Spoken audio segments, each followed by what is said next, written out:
Good morning students, chemistry की class में आप सभी का स्वागत है। हम पढ़ रहे हैं एमएससी फाइनल ईयर की हेटेरोकेमिस्ट्री और इसके अंदर टॉपिक चल रहा है 5 membered aromatic heterocyclic compound. 5 membered aromatic heterocyclic compound के अंदर हमने यहाँ पर एग्जाम्पल लिया था नंबर 1 पाइरोल। पाइरोल के अंदर हमने देखा था यदि हम साइक्लोपेंटाडाइनाइल सिस्टम होता है उसके अंदर किसी एक कार्बन परमाणु की जगह यदि नाइट्रोजन हेटेरो एटम का हम यहाँ स्थानांतरण करवाते हैं या फिर रिप्लेसमेंट करवाते हैं तो उसके दौरान हमारे को पाइरोल प्राप्त होता है। हमने इसके स्ट्रक्चर के बारे में हमने देखा था और इसकी जो बॉन्डिंग और स्ट्रक्चर क्या होती है और करैक्टर क्या होते हैं उसके बारे में हमने चर्चा की थी। आज हम बात करेंगे 5 मेंबर एरोमेटिक हेटेरोसाइक्लिक कंपाउंड के अंदर जो पाइरोल हमने एग्जांपल लिया था उसके अंदर हम बात करेंगे इसकी जो रेजोनेटिक स्ट्रक्चर होती है वो क्या होती है, किस प्रकार से प्राप्त होती है, उसके बारे में हम चर्चा करेंगे। देखो टॉपिक चल रहा है हमारा 5 membered aromatic heterocyclic compound. Topic है 5 मेंबर्ड एरोमेटिक हेटेरोसाइक्लिक कंपाउंड।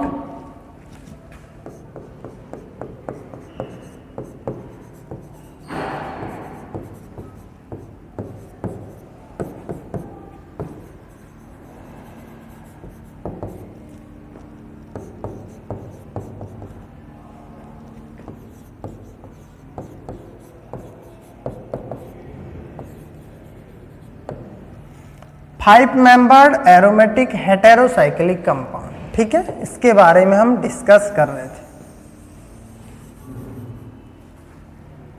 इसके अंदर हमने एग्जाम्पल लिया था, एग्जाम्पल था हमारा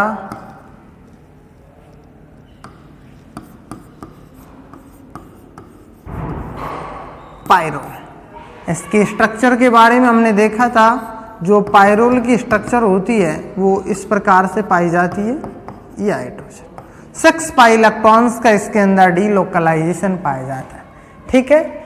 और इसके स्ट्रक्चर एंड बॉन्डिंग की हमने बात की थी। आज हम बात करेंगे इसके अंदर जो पाइरोल होता है उसके अंदर हम बात करेंगे रेजोनेटिक स्ट्रक्चर, ठीक है। तो देखो हम इसकी बात करेंगे, इसके अंदर रेजोनेटिक स्ट्रक्चर की चर्चा करेंगे कि इसकी जो रेजोनेटिक स्ट्रक्चर होती है वो क्या होती है।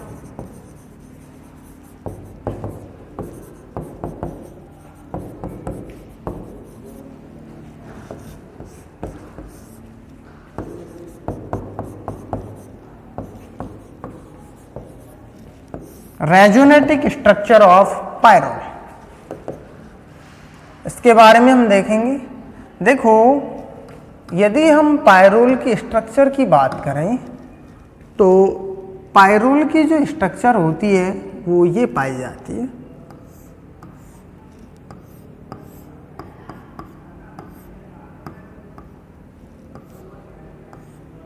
ठीक है। ये पाइरोल की स्ट्रक्चर होती है। इसके अंदर होता क्या है, जो नाइट्रोजन होता है वो अपने लॉन पे डोनेट करता है।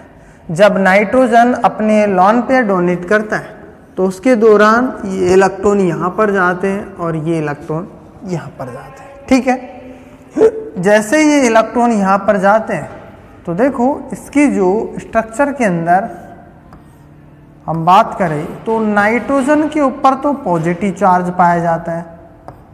यहाँ पर कौन सा चार्ज आएगा, पॉजिटिव, ठीक है, इसके ऊपर पॉजिटिव। और यहाँ एक बॉन्ड का निर्माण होगा और इस कार्बन परमाणु के ऊपर नेगेटिव चार्ज पाया जाता है, ठीक है।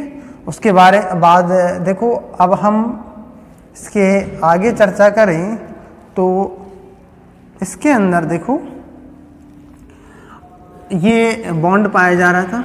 अब इस बंद इस ये जो चार्ज होता है इसके जो इलेक्ट्रॉन होते हैं वो यहाँ पर आते हैं और इस बंद के इलेक्ट्रॉन इस कार्बन परमाणु पर आते हैं, ठीक है। जब इसके इलेक्ट्रॉन यहाँ पर आएंगे, इसके इलेक्ट्रॉन यहाँ आएंगे तो नेक्स्ट रेजोनेटिक स्ट्रक्चर के अंदर होता क्या है कि ये जो नाइट्रोजन है इसके ऊपर पॉजिटिव चार्ज या हाइड्रोजन, और ये जो पॉजिटिव चार्ज है यहाँ ये बॉन्ड यहाँ पाया जा रहा है, तो यहाँ बॉन्ड बनेगा और यहाँ पर नेगेटिव चार्ज पाया जाएगा।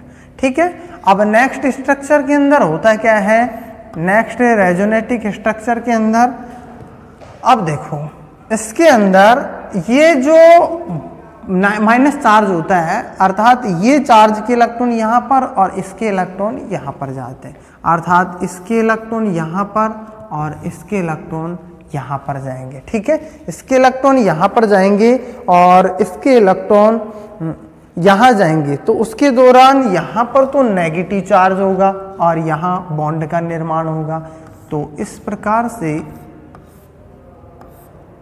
ये नाइट्रोजन इसके ऊपर ये पॉजिटिव चार्ज पाया जा रहा था, यहाँ पर नेगेटिव चार्ज और ये बॉन्ड का निर्माण होगा, यहाँ पर बॉन्ड का निर्माण। फिर से इसके इलेक्ट्रॉन यहाँ पर जाएंगे और इसके इलेक्ट्रॉन यहाँ पर जाएंगे। ठीक है, नेक्स्ट स्ट्रक्चर के अंदर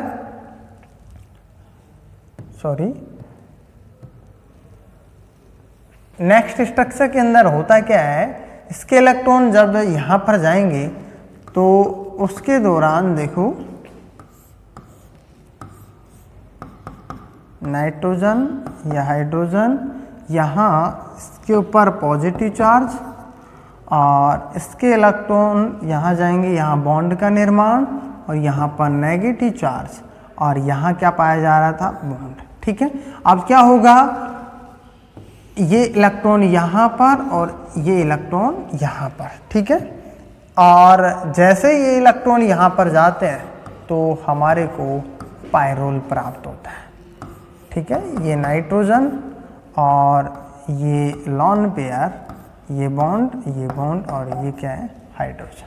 अब इसके अंदर देखो ये जो स्ट्रक्चर होती है इसके अंदर, जो कि इस कार्बन परमाणु के ऊपर नेगेटिव चार्ज पाया जाता है तीसरे कार्बन परमाणु पर। ठीक है, जो कि तीसरे नंबर पे नेगेटिव चार्ज पाया जाता है, वो लेस स्टेबल रेजोनेटिक स्ट्रक्चर होती है।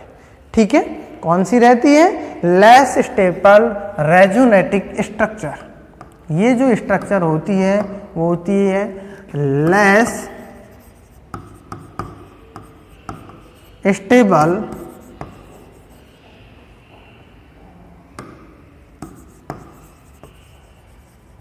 रेजोनेटिक स्ट्रक्चर। और जो ये स्ट्रक्चर होती है जो कि दूसरे कार्बन परमाणु के नेगेटिव चार्ज पाए जाते हैं, ये होती है मोर स्टेबल रेजोनेटिक स्ट्रक्चर। और इसके अंदर भी देखो दूसरे कार्बन परमाणु पे नेगेटिव चार्ज है, तो ये भी मोर स्टेबल रेजोनेटिक स्ट्रक्चर होती है। ठीक है, और देखो इसके ये तीसरे कार्बन परमाणु पर नेगेटिव चार्ज है, तो ये होती है लेस स्टेबल रेजोनेटिक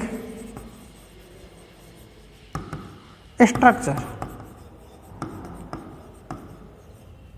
ठीक है, ये होती है लेस स्टेबल रेजोनेटिक स्ट्रक्चर। तो ये हमने देखा है पायरोल के अंदर जो रेजोनेटिक जो स्ट्रक्चर होती है उसके बारे में हमने देखा है। 5 मेंबर एरोमेटिक जो हेटेरोसाइक्लिक कंपाउंड होते हैं उसके अंदर जो पायरोल लिया है उसके अंदर जो रेजोनेटिक स्ट्रक्चर कैसे पाई जाती है वो हमने यहाँ पर डिस्कस किया है। अर्थात यहाँ हम इनको नंबर दे सकते हैं, जैसे हम यहाँ पर नंबरिंग करें तो इसको हम फर्स्ट नंबर दे सकते हैं, ये सेकंड है, ये थर्ड है, ये सेकंड, ये थर्ड और ये फोर्थ,